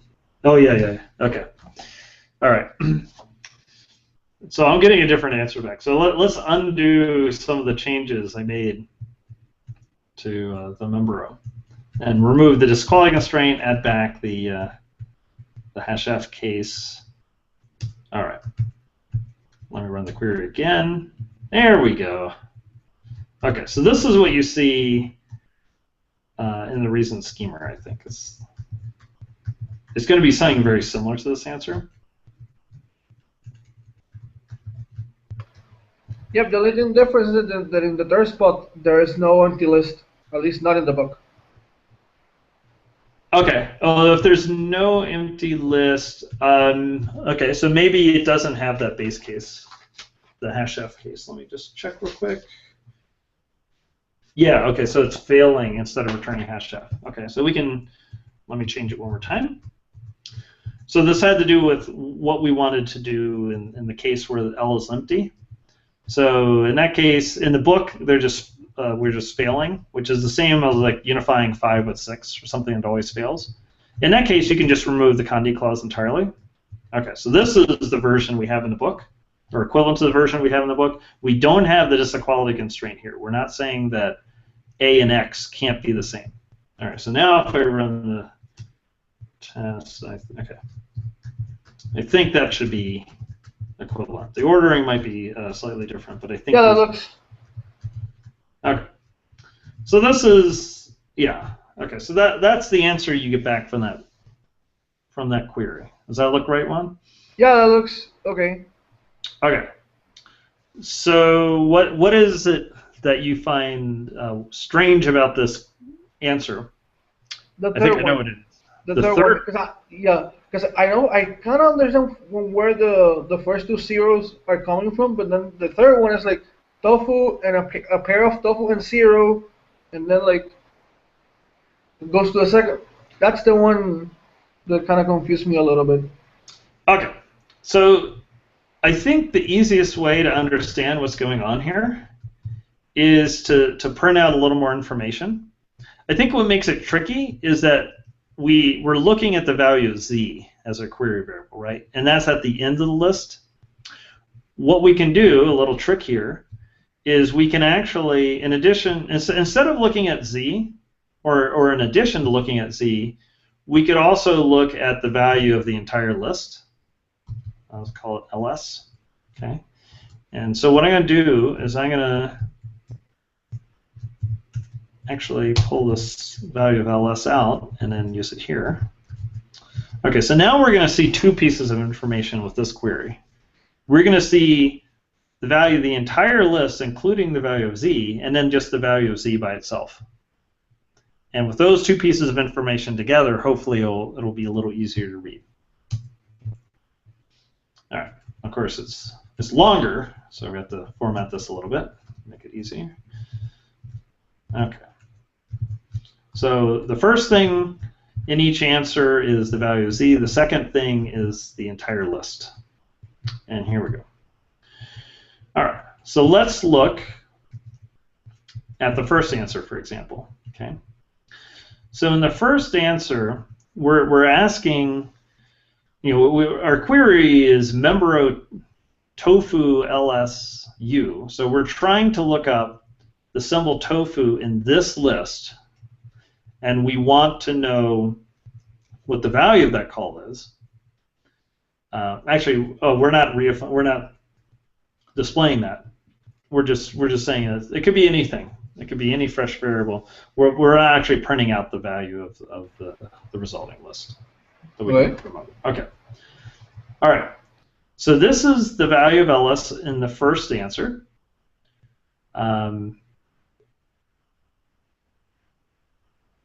Maybe we should show the U also. Let's do that. I think that's the thing to do. All right. Oh. Yeah, you're starting to see, right? Yeah. Okay, I know it's kind of a tricky question, isn't it? No, the fact that in the book it's using the equal car, which was defined previously, but every time that it gets mentioned, it keeps mentioning the definition of how it's defined. But Okay. it's like, and then it doesn't give you a lot of context when it mentions the definition, so you have to like go back and forth between, and I'm like, huh?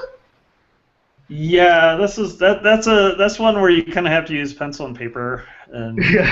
I think we're trying to clean that example up a little bit, make it easier to understand. But this is kind of how I think about it. Okay, so now we're doing the same query or an equivalent query, but now we have three pieces of information. Okay, so the first piece of information is what Z is, so that was what the original question was about. The second piece of information we're seeing is what the list is, the first argument to call the member row. And the third piece of information we're seeing is the resulting list. Okay, what's left over. So we can see in the first case, we're obviously, member row is finding the first occurrence of tofu right there, right? And that's what we're seeing as the U arguments value below. So we're matching that version of tofu, we're getting this back, fine.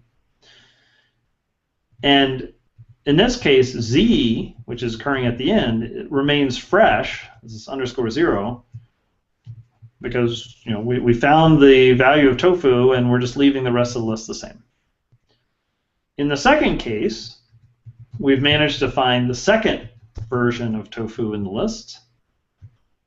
And this only works. We only get the second answer because we don't have the disequality constraint in the last clause of member row, and we're allowed to get these sort of overlapping or duplicate answers. So if you added the disequality constraint, you wouldn't see any of these other answers. You'd just see the first answer. So in this case, we're going to see that the output argument of member row is the rest of the list. Once again, Z is not involved. We haven't had to look inside of the remainder of the list here represented by Z, because we already had two tofus, and this is our second answer. So at this point we've used up both tofus, and now to get a third answer, we're gonna have to start making up tofus. So the important thing here is that this list is not length instantiated. All right, that's a dot there. So that means that Z itself represents a list. It could be the empty list. It could be a list of 1,000,000 elements, and that list metaphorically could contain tofu.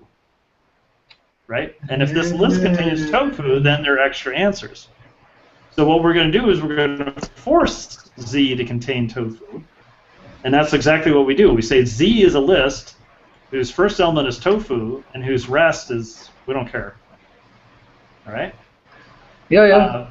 And we can keep doing that. We can basically just keep adding tofus later and later. Yeah, because you're building the list again, but adding them now because the C is another list, could be another list, possibly. Yeah, so metaphorically, Z could be a list containing 1,000,000,000,000 tofus, right? Mm-hmm. So we could get answers back. In fact, since Z is a fresh logic variable, every time we want a new answer, we just add another tofu to it. So it has in a sense, it contains an unbounded number of tofus, infinitely many tofus. So if we do a run star, there'll be infinitely, it won't come back. It'll diverge because there are infinitely many answers if you don't include the disequality constraint. I can just show that. So if I do a run star here, it's not going to come back.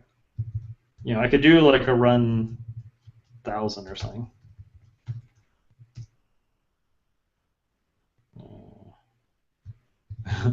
maybe that's a little ambitious. How about do a run 100? Okay, there we go.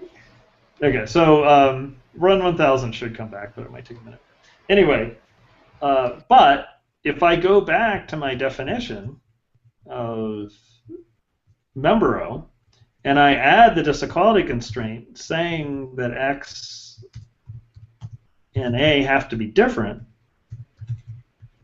now I only get back that one answer, which is the equivalent of the scheme answer. This is what I expect member to give me. So we only find the first tofu in the list, and we're going to stop after that. Okay. And I can do a run star, and I'll get back the same answer. So that's the power of the disquality constraint. It allows us to express that two terms, or two values are not the same, and that turns out to be really equal. Really useful. That's the equivalent to having a not equal in our language. But we don't talk about that in the reason schemer. And the reason we don't talk about it is that even though it's useful, it significantly complicates the implementation. And it brings you out of sort of the smallest subset of pure Prolog, and now it starts getting into more constraint logic programming. And there are lots of other useful constraints that you might want to add once you start going down that path. But disequality constraint is a very useful constraint. And we've debated back and forth, should we put that in the reason schemer? If we knew a very simple way to implement disequality constraints that wouldn't affect the rest of the implementation, we'd probably put it in. But it does, we only have 3 logical operators, so by adding an extra one, we've already increased the complexity of the language significantly, even though it is useful. So instead, we just point out that we don't have this ability, and we have something called surpriso that points this out. So my dream is that we would have another book called the constrained schemer that would go into all the constraints, and then we keep the reason the reason schemer sort of as it is, because I think it still is a useful way of looking at sort of the pure Prolog model, but it also shows sort of the limitation of sticking in the pure Prolog model. You really want some additional constraints to give you extra power. Okay, so does that answer your question, Juan? Yeah, I kind of see it now. The moment when you expand it, I'm like, oh, so that was happening. Yeah, so with some of those quick, tricky queries in the book, probably the easiest way to understand it is to write a slightly different query.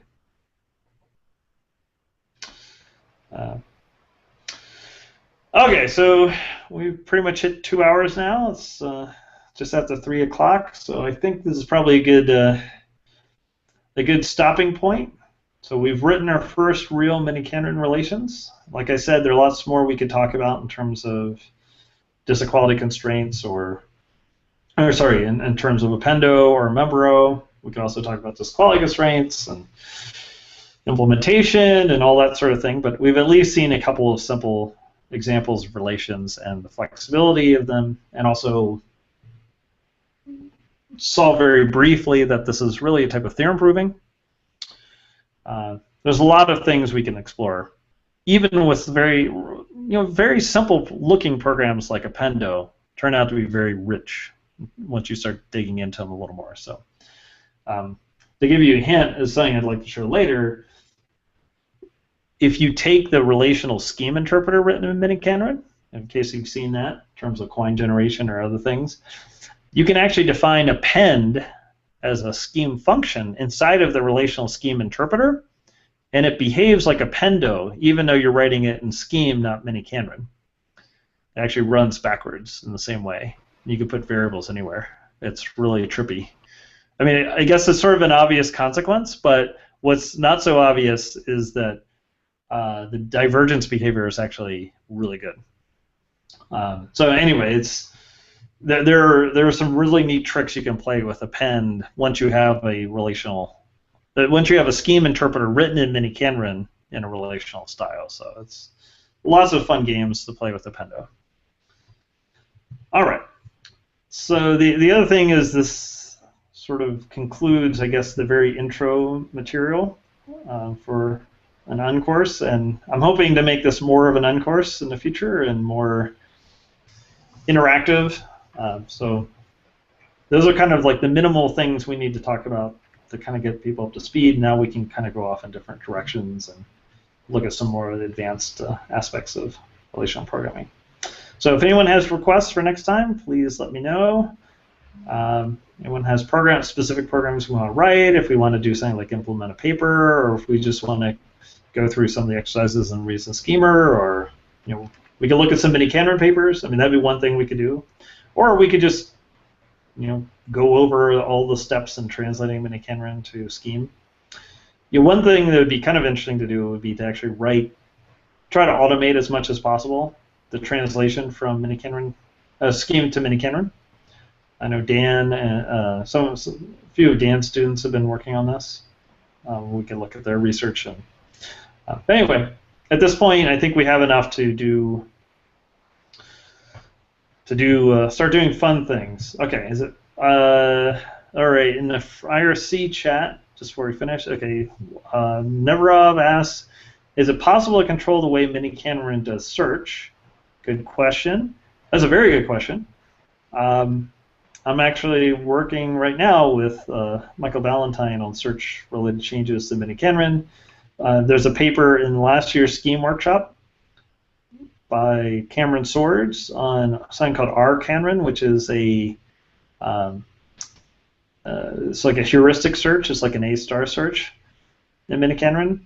Also, I would like to be able to control things like depth-first search versus incremental deepening depth-first search versus breadth-first search versus interleaving breadth-first search. I'd like to be able to change that, sort of at the goal level. That's something we're working on. So, no, there isn't an easy way to control the way miniKanren does search right now. And we should definitely talk about search. That might be something fun to talk about next time. But I think it wouldn't be that hard to start making it more parameterized, and some of the systems like Chow Prolog, some of the logic programming systems allow you to control the search much more in a very sophisticated way. So I'd like to have that functionality. Any homework for next time?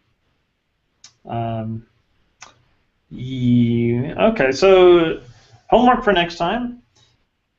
If you haven't tried taking something like a scheme function and translating it to miniKanren, I suggest you try doing so. And also, you can do something like take Appendo and try reordering the goals and try to predict which queries are going to diverge. See if you try to make it diverge. Try to come up with queries that diverge. And here's a hint. If you really want to try to make things diverge, try sharing the same logic variable between arguments to a query. Like have two different arguments to Appendo that have the same logic variable in it, and that's like sort of super duper making things diverge in some cases. So you're trying to make miniKanren queries go into an infinite loop. You actually can learn an awful lot from that. So that would be my homework. Try to make Appendo diverge different ways. Try to understand when it's going to diverge. Try to get to the point where you can predict the divergence behavior and understand why. So that's a good exercise. And then try to translate some scheme functions into miniKanren. So if you want some homework, those are good things to try. Any function we should look into to start translating? I'd start simple. Traditional list-related things. Like member, rember, multi-rember. Obviously we have append now. If you try doing append from scratch, right, without looking. So basically the little schemer. Yeah, go through the little schemer and try to translate all those. Those are good ones, right? I haven't showed you how to do numbers right now, so I would try to stick away from things that do arithmetic, that sort of thing. But just like list-related things are pretty simple. Try doing, if you want to do something trickier, try doing something with multiple recursive calls. Doing something like deep rember that can operate on a list containing lists, right? At any level deep. Okay. Rember star, or multi-rember is what Dan calls these things. But well, he has multi-rember and multi-rember star. He has both, I think. Yeah, multi-rember just removes the first occurrence from a deep list, potentially deep list, and multi-rember star removes all occurrences from potentially deep lists. So try playing around with those. I think, and then try thinking hard about the negation aspects, right? Like the fact that there are these implicit negation tests in the con clauses, right? So just play around with that until you're comfortable.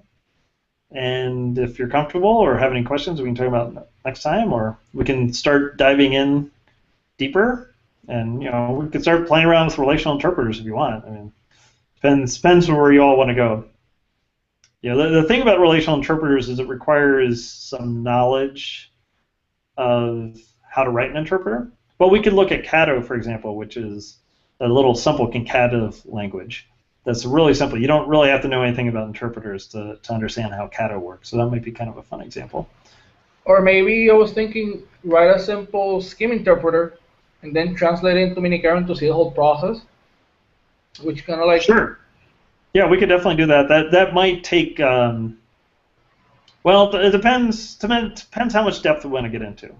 So I think the tricky part there... All RS5 or R5, we'd only need like a few functions. The idea is to get an interpreter that we can use to then translate it. Sure. I guess what I'm saying is that even understanding how to write a scheme interpreter in Scheme is a little tricky. If someone hasn't seen how to do that before, right? But certainly we could do that. I think that'd be a fun thing to do next time. We're going to need a couple of other constraints in miniKanren to do it right, probably. But yeah, so that could be our plan. If unless we have other suggestions, we could actually dive into the relational interpreter next time, and that's going from kind of slow speed to 11, but I think people watching these hangouts to a large extent already know some miniKanren or know interpreters, so it may not be so bad. We can kind of bounce around. I mean, I feel like we should work on what we find is fun. So yeah, the relational interpreter stuff's like super fun. So yeah, may as well do that. Okay, relational interpreters next time. Daniel had a question on the chat, by the way. Okay. Let's see. Okay, so Daniel asks, so in addition of disequality increases the power of the language relative to core miniKanren. Is disequality still pure? Okay, that's a really good question. When we say the expressive power of the language, we have to be a little careful. So miniKanren already is Turing complete without disequality constraints, in the same way that the C++ template system is Turing complete, or scheme macro syntax rules term rewriting system is Turing complete, right? I mean, you can express a Turing machine in the language. So in theory, at least, you can do any computable function. That doesn't mean that it's a convenient way to write your programs, though. So disequality constraints add expressiveness in the sense that Matthias Fleissen talks about, in terms of, you don't have to, you might have to rewrite your entire program to express this additional constraint if I were to remove it from the language. So it definitely adds expressiveness from that sense, and it's a very expressive constraint. Is it pure? I would claim it is pure. So it turns out that mathematically, this disequality constraint is a dual of unification, and it turns out it's really cool how it's implemented. There's a really, really neat way to implement disequality constraints. It's super beautiful, and I definitely want to show you all how to do that. It's really neat. So it is pure. Everything runs backwards. You can reorder the goals any way you want. You can reorder, this is my definition of purity, right? I guess the question is, what does it mean to be pure? To me, purity means you can put logic variables anywhere when you're calling this goal. You can reorder the goal any way you want, right? You don't have to wait until the end of the program to run the goal or anything like that. So it's just as pure as equality constraints in all of those ways. So I would say it is definitely pure. There are other constraints you might add where some of the arguments can't be logic variables, they have to be ground values and things like that, or you can also imagine all sorts of operators where the ordering of the operators affects the behavior of the program. So there's something called conde, another thing called condu, and there's something called project, and all these things. These are similar to the impure operators in Prolog, and the ordering of the goals matters a whole lot, even when there is an answer that exists. So disequality constraints don't behave like that. All right, then wrapping my head around how to implement an environment or a scheme interpreter. Just based my knowledge from the reason schemer. Yeah, disequality constraints are really useful when doing things like environment lookup. So, yeah, let's do that next time. Let's actually write like a little scheme interpreter, and I'll show you some of the other constraints that I found useful writing scheme interpreters. I think there are other constraints that would be even more useful, but I'll show you the ones that we have right now. And I can also talk about some of the researchy aspects of writing relational interpreters that I think are really interesting. So, okay, so that's what we'll do next time. Cool. All right. Well, thanks everyone, and have a good week, and see you next Sunday. All right.